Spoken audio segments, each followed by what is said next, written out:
I love you, Heitlin. Happy 9th year anniversary. Wow.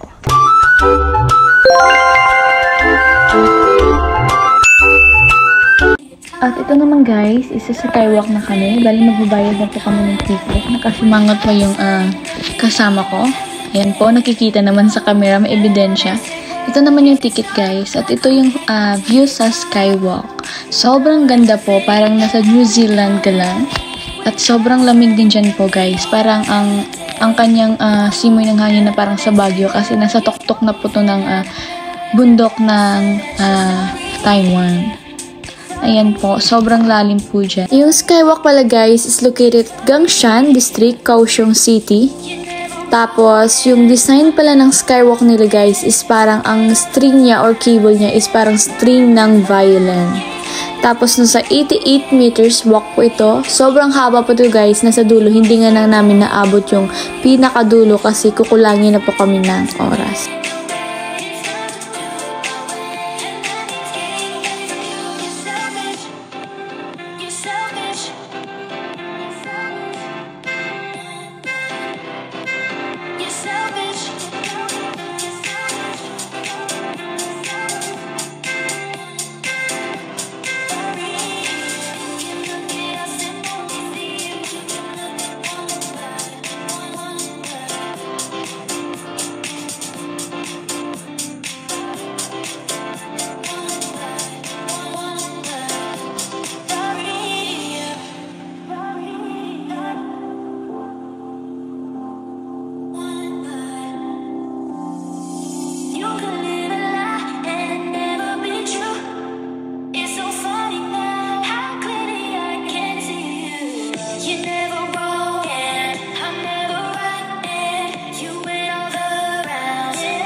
And after naman namin guys sa skywalk, yung next destination namin, ito yung Swiss Garden.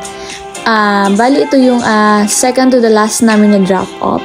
Ayan po, bali wala na po kami ditong babayaran dahil sa Kinjing Farm po, yung binayaran namin is parang isa lang yung may-ari dito, kaya ipapakita mo lang yung ticket dito po. Ang mga design naman guys dito sa loob is parang garden na more on flowers, tapos parang may mauupuan ka lang na may mga design. Hindi na kami pala guys nakagala dun sa pinakadulo dahil sa skywalk pa lang guys is napagod na kami.